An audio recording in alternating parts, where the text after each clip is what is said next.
परशुराम का दत्तात्रेय के आश्रम में प्रवेश। उस शैलराज गंधमादन के अति उत्तम भाग में सुंदर चोटियों के शिखरों ने आकाश की ऊंचाई को घेर रखा है। उन पर्वत शिखरों पर मानो मेवों की पंक्ति विश्राम कर रही है। उस असीम निसर्ग जात प्राकृतिक सुषमा को देवों की वधुओं का संगीत गायन का नाद घूम घूम की मीठी ध्वनि से गुंजारित कर रहा है। साथ ही नृत्य करने वाली अप्सराओं का एक साथ मिलकर पैरों के घुंघरू की झमझम से उसकी शोभा अवर्णनीय हो रही है। झूले में झूलती हुई चिंता रहित सिद्ध नगर वधुएं इस शैलराज की शोभा को द्विगुणित कर रही हैं। कहीं पर यक्ष स्त्रियां अपने अति मादक द्राक्षा सब और अन्य मद्यों के प्यालों में भरे मद्यपान करती हुई स्थित हैं और कहीं गुहक आदि क्रीड़ारत हैं। सारा वायुमंडल कदम्ब के पुष्पों की भीनी भीनी सुगंध से पूर्णतया पूरित है। इसके साथ चित्र विचित्र सुगंधित वनौषधियों और सुंदर वन्य पुष्पों की मनमोहक सुगंध इस अप्रतिम शोभा को अधिकाधिक आकर्षण का केंद्र बना रही है। शीतल मंद सुगंध पवन वायु के झोंकों से उसे देव सुलभ रम्य स्थान बना रहा है। कमनी कमलनी और कमल पुष्पों से संजित सरोवर पर हंस सारस बकुल क्रीड़ा कर रहे हैं। सर्वत्री वनराज में मधुर गुंजार पुष्पित कुंजों में सुनाई दे रही है। इस प्रकार पर्वतराज की नयनाभिराम शोभा को देखते देखते वे देवगण के निवास योग्य गंधमादन पर्वत के निकट पहुंच गया। यहीं पर वे महायोगी राजमुनि निवास करते हैं, जिनके लिए श्री संवर्त ने मुझे बतलाया, जो स्वयं संसार रूपी पंख से परिपूर्ण समुद्र में डूबते दीनहीन स्त्री पुरुषों का उद्धार करने की प्रबल कामना करते रहते हैं। इस प्रकार सोचते हुए श्री परशुराम को जिस महर्षि के दर्शनों की उत्कट पिपासा लगी हुई थी, उसकी पर्णकुटी सामने दिख पड़ी। अवश्य ही ये आंगिरस बृहस्पति के गुरुदेव की कुटिया होनी चाहिए। आज मुझ मंदभाग्य के ऊपर विधि की अनुकूलता से देव प्रसन्न ही है।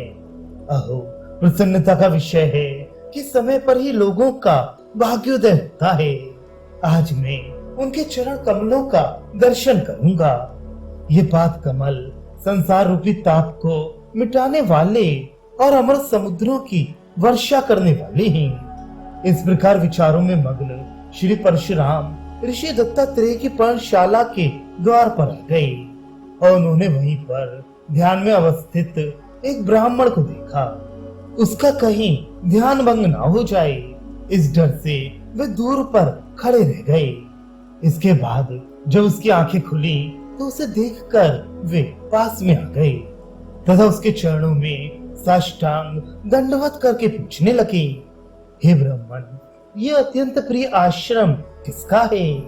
इसके दर्शन करने से ही सभी को अत्यंत विश्राम और आराम का अनुभव होता है। यहाँ सदगुरु श्री दत्तात्रेय का आश्रम कहाँ है? हे योगेंद्र, दीनों पर दया करने वाले, आप मुझ पर कृपा करके शीघ्र ही बतलाएं। इस प्रकार परशुराम के वचन सुनकर शांत मना वे ब्राह्मण हंसकर बड़े ही उत्कृष्ट सार वाली वाणी में बोला, यही वे उस सदगुरु योगी राज का आश्रम है। तुम्हें क्या चाहिए? तू कौन है और यहाँ क्यों आया है? तदनंतर श्री परशुराम ने उसके वचन सुनकर हाथ जोड़कर कहा, हे महामुनि, मैं भृगु वंशज महर्षि जमदग्नि का पुत्र लोगों द्वारा राम के नाम से विख्यात हूँ। अति कृपालु संवर्त मुनि द्वारा किसी कारण से प्रसंगतः प्रेरणा प्राप्त कर यहाँ आया हूँ। इसी क्षण ही मैंने सदगुरु महाराज के चरणों का दर्शन करने की दीर्घ काल से अत्यंत कामना की है। ब्राह्मण, उनके पाद पद्म का वंदन करने को मैं अत्यंत लालायित हूँ। इससे आपको निश्चय ही सब बातों का पता चल गया होगा। कोई व्यक्ति जब किसी मरुस्थल वाले वन में दावाग्नि के संग से अत्यंत प्यास से पीड़ित व्याकुल होता है और उसको जैसे ठंडे जल के मिलने से ही शांति तथा आराम मिलता है, वैसे ही श्री गुरु चरणों के दर्शनों को छोड़ और कुछ मुझे अच्छा नहीं लगता।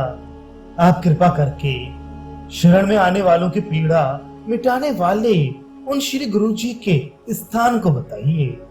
इसके अनंतर उनका कथन सुनकर हंसते हुए उन महर्षि ने मधुर वाक्य कहे, हे परशुराम, मैं तेरा आने का सब कारण जानता हूँ। जो यहाँ तो महात्मा गुरु की सेवा की महिमा के वश से खिंचा हुआ है, उससे ही स्पष्ट है। जाओ, अंदर संपूर्ण लोकों के सुहृतम मुनिराज विराजे हैं। इस प्रकार मुनि के कहे जाने पर श्री परशुराम उस कुटिया के अंदर गए।